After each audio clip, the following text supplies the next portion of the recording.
wabarakatuh. Selamat datang di video pembelajaran fisika yang kedua.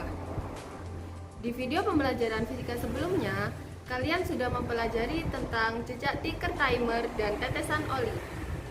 Kali ini kita akan belajar lebih lanjut tentang gerak lurus beraturan atau GLB. Nah, cara perhitungannya bagaimana? Yuk kita simak video berikut ini. Selamat menyaksikan. Belajar lebih lanjut tentang gerak lurus beraturan. Dalam gerak lurus beraturan memiliki kelajuan atau V yang tetap. Bagaimana cara menghitung kelajuan atau V? Nah, ada cara mudah untuk menghafalkan rumusnya. Kalian bisa menghafalkan dengan istilah visit, di mana S adalah jarak, V adalah kelajuan, sedangkan T adalah waktu. Dalam gerak lurus beraturan terdapat besaran dan satuan. Besaran dalam gerak lurus beraturan yang pertama adalah jarak, disimbolkan dengan S. Biasanya jarak memiliki satuan meter. V atau kelajuan memiliki satuan meter per sekon. Sedangkan T itu time, waktu, memiliki satuan sekon. Nah, ada selain meter per sekon terdapat satuan kilometer per sekon. Berikut cara konversi satuan pada kecepatan atau kelajuan dari kilometer per jam ke meter per sekon. Yang pertama adalah contoh 72 km per jam sama dengan berapa meter per sekon. Caranya yaitu dengan 1000 dikalikan 1000 dibagi 3600. Hasilnya adalah 20 meter per sekon. Sedangkan untuk mengkonversi meter per sekon ke kilometer per jam, caranya yaitu dengan dikalikan 3600 kemudian dibagi 1000. Contoh, yang pertama adalah 10 meter per sekon berapa kilometer per jam? Tinggal dikalikan 3600 dibagi 1000. Hasilnya adalah 36 km per jam. Cukup mudah kan? Selanjutnya, kita akan belajar contoh-contoh dari gerak lurus beraturan. Contoh yang pertama, Astri mengendarai sepeda motor sejauh 36 km dalam waktu 2 jam. Maka kecepatannya adalah sebesar berapa meter per sekon? Kali ini kita akan mendata apa saja yang diketahui. Diketahui 36 km. Berarti 36 itu adalah S jaraknya. Nah, kita akan mencari kecepatan dalam satuan meter per sekon. Jadi kilometernya harus diubah menjadi meter. Sehingga 36 km sama dengan 36.000 meter. Kemudian yang diketahui adalah waktu. Waktunya yang diketahui 2 jam. 2 jam kita harus mengkonversi menjadi sekon. 2 jam kalau dikalikan 3600 hasilnya 7200. Nah, sekarang kita cari kecepatannya. Kita pakai rumus visit, dimana kalau mencari kecepatan tinggal ditutup bagian V-nya. Nah, kalau ditutup bagian V-nya berarti cara mencarinya yaitu S per T. S-nya atau jaraknya 36.000, T-nya 7.200. Jadi hasilnya V-nya adalah 5 meter per sekon. Contoh soal yang kedua.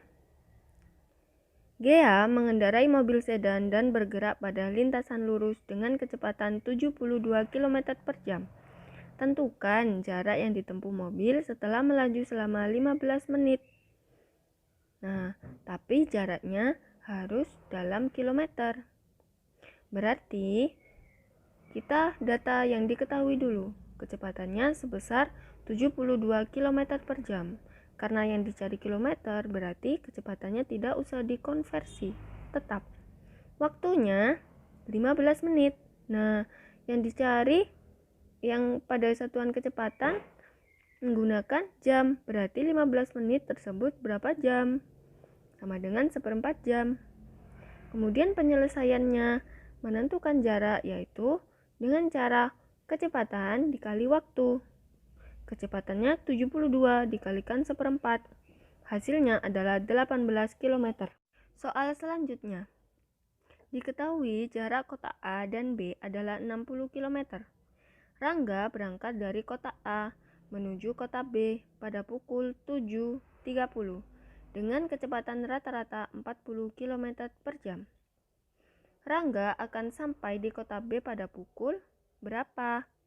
Nah, kita data dulu apa saja yang diketahui. Yang pertama yang diketahui adalah jarak. Jaraknya di situ diketahui 60 km. Sedangkan kecepatannya diketahui 40 km. Yang dicari adalah waktu. Waktu dapat diperoleh dengan cara membagikan antara jarak dibagi kecepatan. 60 dibagi 40. Berarti kalau dibandingkan adalah 3/2. 3/2 jam itu kalau dikalikan 1 jam adalah 60 menit. Berarti berapa menit? Yaitu 90 menit. Nah, di situ Rangga berangkat pada pukul 7.30. Kalau ditambahkan 90 menit berarti Rangga akan sampai di kota B pada pukul 9.00. Bagaimana? Apakah sudah paham? Contoh soal selanjutnya. Sebuah pesawat bergerak dengan kecepatan 500 km per jam. Waktu yang diperlukan pesawat untuk terbang dari dua kota yang jaraknya 1400 km adalah, kita data dulu apa saja yang diketahui. Yang diketahui yang pertama adalah kecepatan. Kecepatannya sebesar 500 km per jam.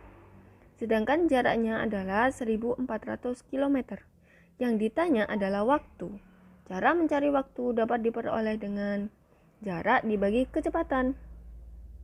Jaraknya 1400 dibagi 500. Kalau dibandingkan, nolnya dicoret, jadi 14/5. Atau 4/5 jam. Nah, 4/5 jam kita ubah menjadi menit. 4/5 dikali 60 sama dengan 48 menit. Jadi, waktu yang diperlukan adalah 2 jam 48 menit. Jadi jawabannya adalah C. Nah, itu adalah soal terakhir untuk perhitungan GLB. Nah, apakah kalian sudah paham cara perhitungan gerak lurus beraturan? Jika kalian belum paham, silakan tanyakan ke guru pembimbing kalian masing-masing ya. Cukup sekian video pembelajaran fisika kali ini. Semoga bermanfaat. Wassalamualaikum.